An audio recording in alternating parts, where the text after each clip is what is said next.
आप देख रहे हैं दुनिया भर की खबरें और ये रही आज की सुर्खियां। क्या गजा की तकदीर ट्रंप नेतन्याहू के फोन कॉल से हो गई डिसाइड? अमेरिका का दावा, नए मुस्लिम मुल्क इसराइल के साथ हाथ मिलाएंगे। हूथीज के लीडर का ऐलान, ज़ायनिस्ट के लिए रेड सी बंद था और बंद रहेगा। बेलारूस में पुतिन का दौरा यूरेशियन डिप्लोमेसी को नई रफ्तार देंगे। खामनेई ने किया बड़ा दावा, इसराइल को तकरीबन मिटा दिया था मगर अमेरिका ने बचा लिया। और आर्मेनिया में हुआ बड़ा हंगामा, प्राइम मिनिस्टर के खतना करवाने की खबर पर क्यों मचा बवाल। आजाद बोल इंडिया में आप सभी का खैर मकदम है। मैं हूं आदिल खान आजाद। आज 26 जून 2025 है। आप देख रहे हैं स्पेशल प्राइम टाइम शो दुनिया भर की खबरें। शुरू करते हैं दुनिया भर की खबरों का ये सफर तफसील से। दो हफ्तों में गजा की जंग खत्म होगी, हमास गायब कर दिया जाएगा और नए हुक्मरान तय किए जाएंगे। अगर 26 जून की शाम को आई इस खबर को सही से पढ़ें, इसकी हेडलाइन और उसके अंदर पूरी लंबी डिटेल्ड खबर को पढ़ें तो यही सारे पॉइंट्स निकलकर आपके सामने आ जाएंगे कि यही सब कुछ होगा जो मैंने शुरुआत में बताया। क्या 2 हफ्तों में गजा की जंग खत्म होने वाली है? खबर के मुताबिक डोनाल्ड ट्रंप नेतन्याहू ने फ़ोन पर गजा का फ्यूचर डिसाइड कर लिया है और वो भी बिना फ़लस्तीनियों के, उनसे कोई राय मशवरा नहीं। ये तय कर रहे हैं कि गजा का क्या होगा। ईरान पर अमेरिका की एयर स्ट्राइक के बाद नेतन्याहू ने ट्रंप से बात की थी और इस्राएली मीडिया के मुताबिक दोनों ने मिलकर ये डिसाइड कर लिया कि गजा की जंग 2 हफ्तों के अंदर ख़त्म करनी है और इसीलिए ये बहुत तेज़ी से बातचीत का दौर, इधर सीज़ फायर हुआ ईरान का और उधर बातचीत शुरू हो गई गजा की। दूसरा पॉइंट, हमास को गजा से निकाल दिया जाएगा। 2 हफ्तों में सीज़ फायर। दूसरा पॉइंट, हमास को गजा से निकाल दिया जाएगा। तीसरा पॉइंट, होस्टेजेस को छुड़ा लिया जाएगा। और चौथा पॉइंट, गजा का कंट्रोल अब 4 अरब मुल्कों के हवाले किया जाएगा, जिसमें यूएई, इजिप्ट और 2 और मुल्कों के नाम शामिल हैं जो अभी फ़िलहाल पोशीदा हैं, यानी सीक्रेट है, उनके नाम सामने नहीं आए। हालांकि अरब ममालिक इससे इनकार कर रहे हैं।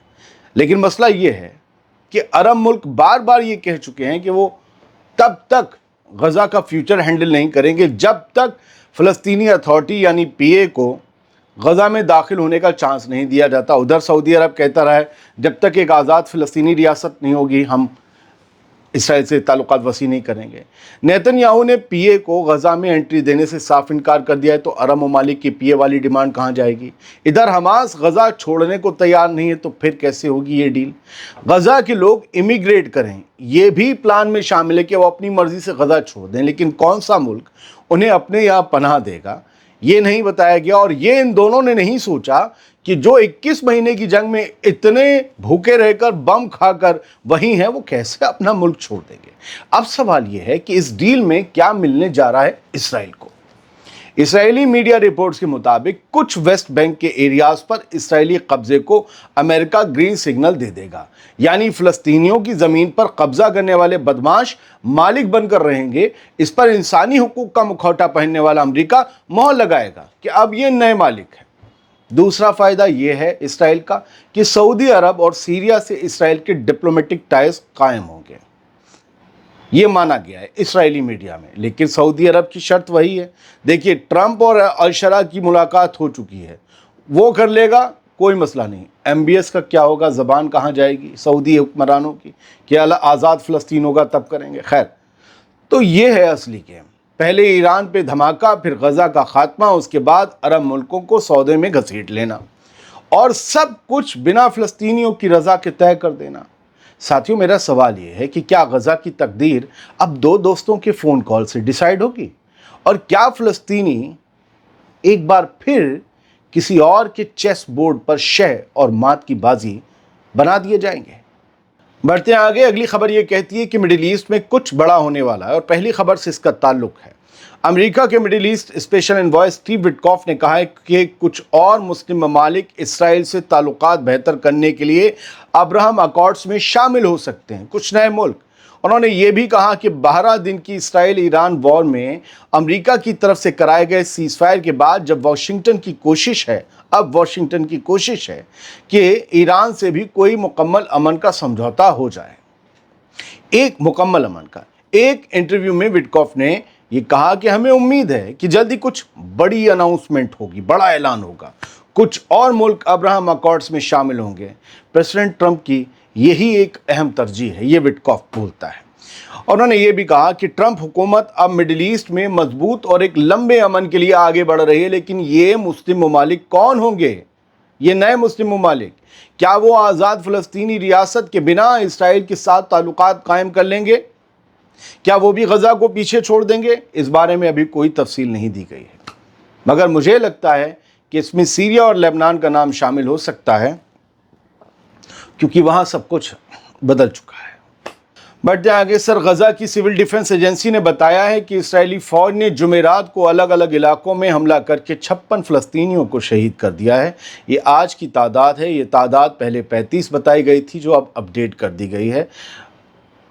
ये दिन ख़त्म होने तक पता नहीं और क्या अपडेट होगा।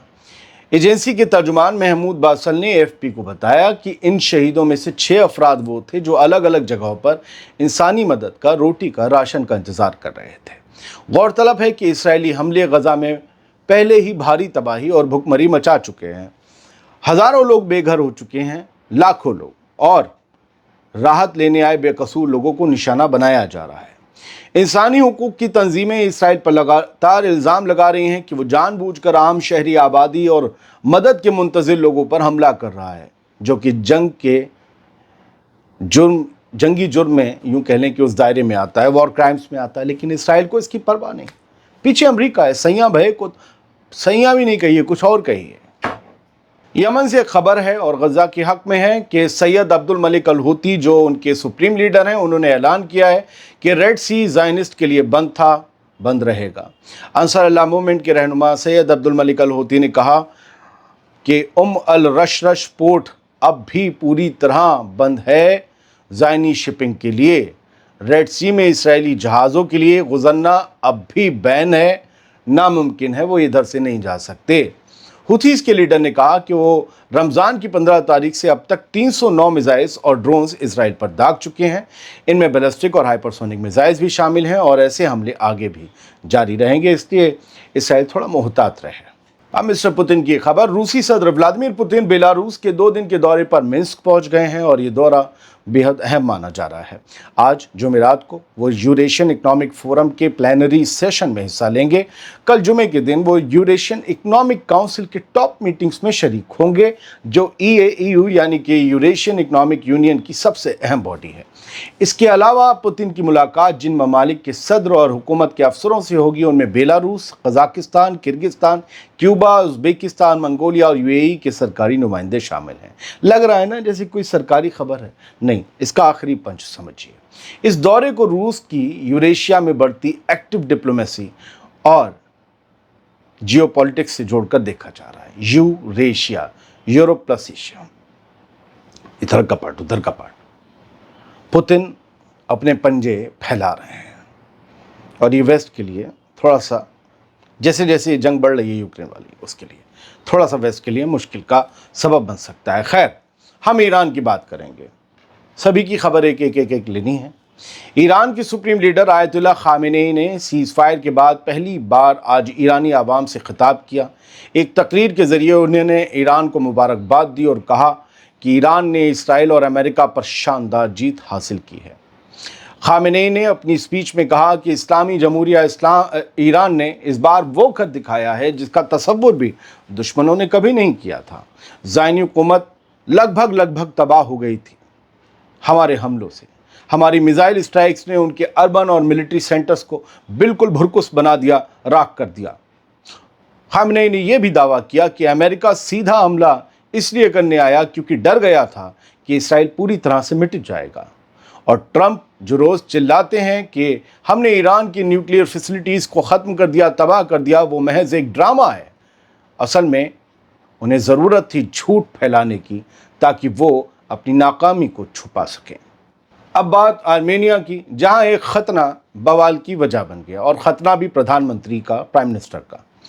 आर्मेनिया में प्राइम मिनिस्टर पर यहूदी बनने का इल्ज़ाम लगा है। चर्च और हुकूमत से सीधी टक्कर चल रही है। मज़हब और सियासत वहाँ आमने सामने है। आर्मेनिया के वज़ीर आज़म निकोल पशिन्यान पर संगीन इल्ज़ामात लगे हैं।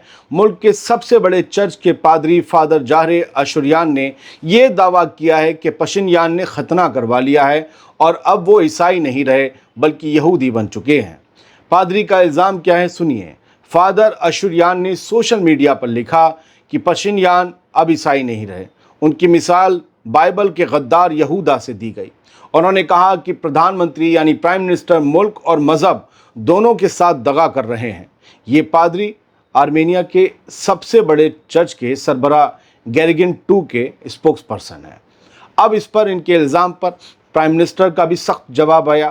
प्राइम मिनिस्टर पशिनयान ने फेसबुक पर ही तीखा जवाब दिया। फेसबुक चल रहा है तो जवाब दिया, और उन्हें फादर के नाम, जो फादर का नाम बदल जाता है, नहीं, उनका पैदाइशी नाम जो कॉर्टेज था उससे वो नाम लिया और लिखा कि मैं साबित करने को तैयार हूं कि मैंने खतना नहीं करवाया, आइए देख लीजिए। अगर चर्च को शक है तो मैं मेडिकल जांच करवाने के लिए पेश होने को तैयार हूं। मामला यहीं नहीं रुका, प्राइम मिनिस्टर है भाई, आगे बढ़ा। उसे सिर्फ सफाई नहीं देनी थी, अटैक भी करना था। पशिनयान ने पलटकर सवाल किया, क्या गेरगिन II जो इनके उस्ताद हैं इस फादर के, वो कुंवारेपन का पालन कर रहे हैं? क्या उनका कोई बच्चा है? अगर हाँ तो ये चर्च के नियमों की सख्त खिलाफ वर्जी है, चर्च के उसूलों की सख्त खिलाफ वर्जी है। प्राइम मिनिस्टर ने पुराने इल्ज़ामात भी दोहराए। कहा प्राइम मिनिस्टर पहले भी चर्च पर करप्शन के इल्ज़ामात लगाकर उसे करप्शन का अड्डा बताते रहे हैं। उनका दावा है कि गेरगिन II ने पादरी बनने के बाद भी बच्चा पैदा किया और इसीलिए उन्हें अपने ओहदे पर नहीं रहना चाहिए। अब इस सब का बहस क्या है? एक प्राइम मिनिस्टर की बात थी इसलिए खबर ज़रा बड़ी बनाई। इस सब का नतीजा क्या है? आर्मेनिया में अब ये तनाज़ा सिर्फ मजहबी पहचान का नहीं रहा, बल्कि ये सियासी ताकत, मजहबी अखलाक और आवामी एतमाद के टकराव की शक्ल इख्तियार कर चुका है।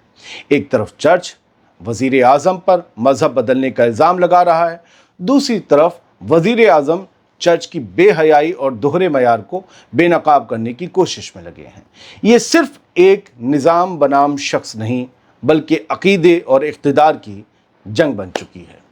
बहुत बहुत शुक्रिया। उम्मीद ये करता हूँ साफ गोई से फैक्ट के साथ आपके सामने खबरें रख दी। सलामत रहिए, खुश रहिए। आज़ाद बोल इंडिया देखते रहिए।